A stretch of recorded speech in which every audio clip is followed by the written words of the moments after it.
बहुत समय पहले की बात है। एक जंगल में एक चील और एक सियारिन बहुत अच्छी दोस्त थीं। एक दिन जंगल के पास के गांव में कुछ महिलाएं जितिया व्रत का पालन कर रही थीं। उन्होंने व्रत की कथा सुनी और पूजा की। कथा समाप्त होने पर उन्होंने कथा के लिए जो प्रसाद तैयार किया था उसे एक पत्ते पर रख दिया और नदी में प्रवाहित कर दिया। व्रत का प्रसाद बहते हुए नदी में आगे बढ़ा। उसी समय चील और सियारिन दोनों ने इसे देख लिया। चील ने व्रत के प्रसाद को सम्मान से प्रणाम किया और आगे बढ़ गई, लेकिन सियारिन ने प्रसाद देखकर उसे खा लिया। चील ने व्रत रखा था, इसलिए उसने वो प्रसाद नहीं खाया और व्रत के महत्व को समझा। कुछ समय बाद दोनों गर्भवती हुईं और उनके बच्चे हुए। चील ने जो व्रत का पालन किया था उसके प्रभाव से उसके सभी बच्चे स्वस्थ और दीर्घायु हुए।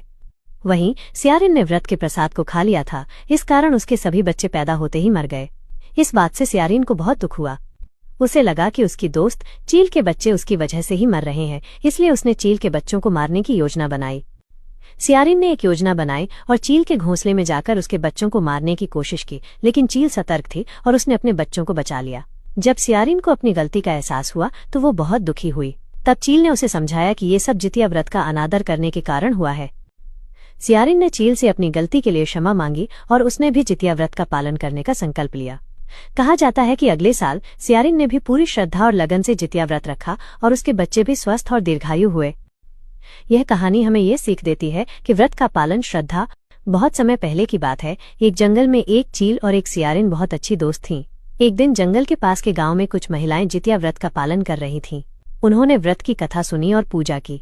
कथा समाप्त होने पर उन्होंने कथा के लिए जो प्रसाद तैयार किया था उसे एक पत्ते पर रख दिया और नदी में प्रवाहित कर दिया। व्रत का प्रसाद बहते हुए नदी में आगे बढ़ा। उसी समय चील और सियारिन दोनों ने इसे देख लिया। चील ने व्रत के प्रसाद को सम्मान से प्रणाम किया और आगे बढ़ गई, लेकिन सियारिन ने प्रसाद देखकर उसे खा लिया। चील ने व्रत रखा था, इसलिए उसने वो प्रसाद नहीं खाया और व्रत के महत्व को समझा। कुछ समय बाद दोनों गर्भवती हुईं और उनके बच्चे हुए। चील ने जो व्रत का पालन किया था उसके प्रभाव से उसके सभी बच्चे स्वस्थ और दीर्घायु हुए। वहीं सियारिन ने व्रत के प्रसाद को खा लिया था, इस कारण उसके सभी बच्चे पैदा होते ही मर गए। इस बात से सियारिन को बहुत दुख हुआ। उसे लगा कि उसकी दोस्त चील के बच्चे उसकी वजह से ही मर रहे हैं, इसलिए उसने चील के बच्चों को मारने की योजना बनाई। सियारिन ने एक योजना बनाई और चील के घोंसले में जाकर उसके बच्चों को मारने की कोशिश की, लेकिन चील सतर्क थी और उसने अपने बच्चों को बचा लिया।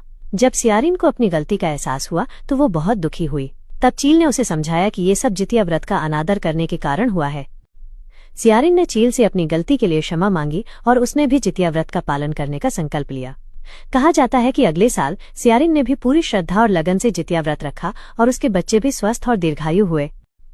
यह कहानी हमें ये सीख देती है कि व्रत का पालन श्रद्धा